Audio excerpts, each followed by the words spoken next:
is not a dirty word on the board. That's my name. Big joke. Now, this is a nice class. Not too big. In here, we mean business. If you don't study, you'll flunk out, just like this. But if you want to study physics, you won't flunk out. Mostly I talk, mostly you listen. You work hard, you do fine. But in here, we don't play games. The eraser goes up, comes down again. But what happens in between? For one tiny second, a microsecond, what happens?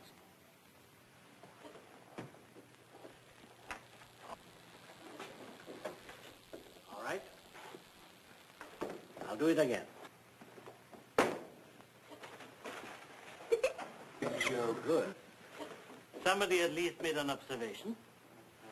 The young lady thinks teachers look silly throwing up erasers. What is your name, young lady? Laurie Williams.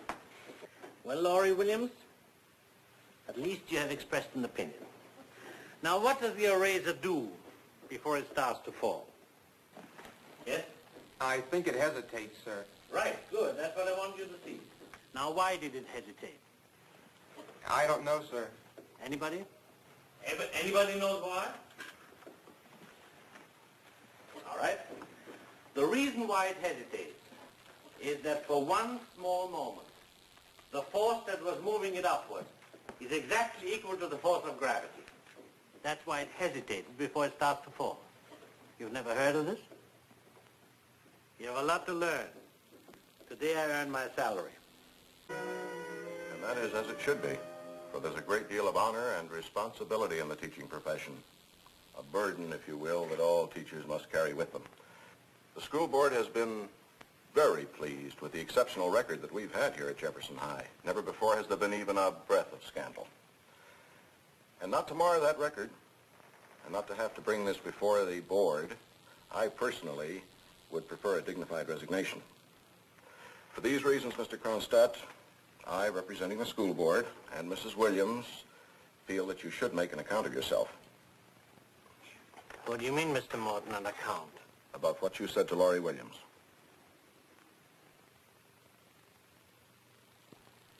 What did I say? You made me stay after class and said that you talked about my under things. Well, you're always saying crazy stuff in class, Mr. Krogstad, but this was, well, private.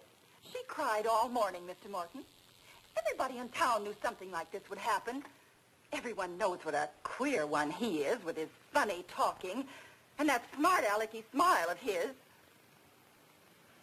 And you think that I tried to be indecent with this little girl? Well, you tried something with her. You think because she goes all painted and tries to be like a movie person, that I, a lecherous old man... You think so too, Mr. Morton?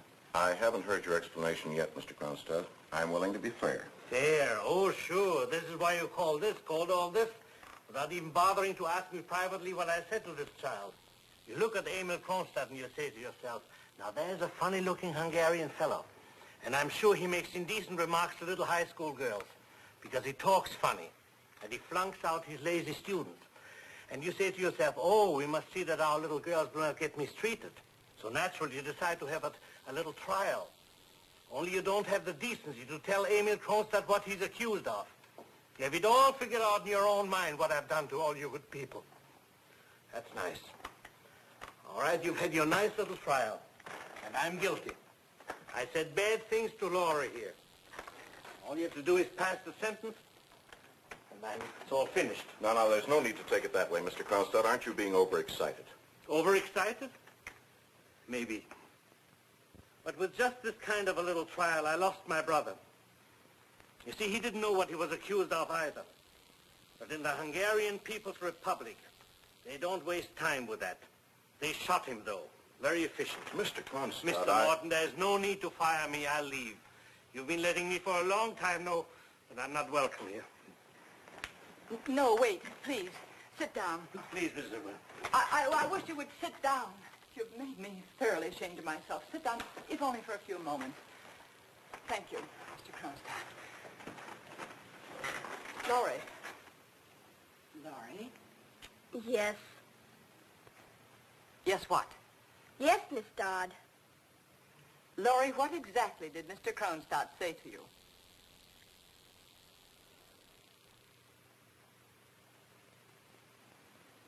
Well, go ahead, Laurie. Whatever it is, I'm sure we can stand it. We have all been thoroughly embarrassed as it is already.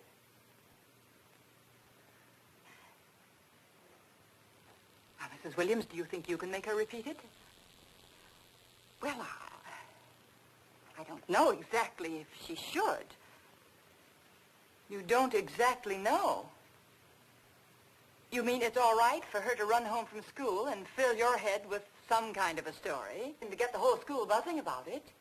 It was all right for you to come directly here to Mr. Morton with all sorts of accusations, but now you're not exactly sure whether Laurie should repeat them here? You're not exactly sure whether we should hear the evidence against this man before we send him away from our school and our town in disgrace? I'm sorry. All right, Laurie. Tell us what he said to you. He said that I was flirting and distracting part of his class. Yes?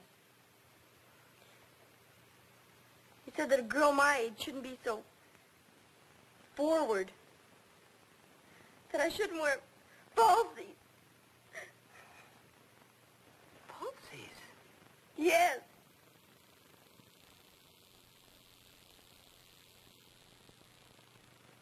Is that what it was? Yes. All of it? Well, I was never so shocked in my life.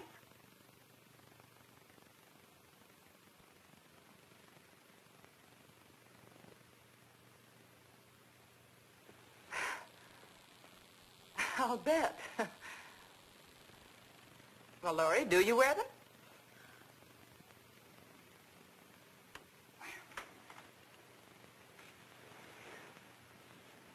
Maybe Mr. Kronstadt is abrupt at times. But do you think we should call his remarks indecent? They might be very pertinent, though short on tact. Mr. Morton? Perhaps we owe Mr. Kronstadt an apology. Well... No. I owe Mrs. William an apology, and Laurie, too. I should have been more careful. I must learn of American ways. Well, yes, all right. I guess it was a misunderstanding. We're sorry, too. Aren't we, Laurie? Yeah. Come on. We can't hang around here all day. Stop, Mrs. Williams. Goodbye, Laurie. Bye. Goodbye. Come on.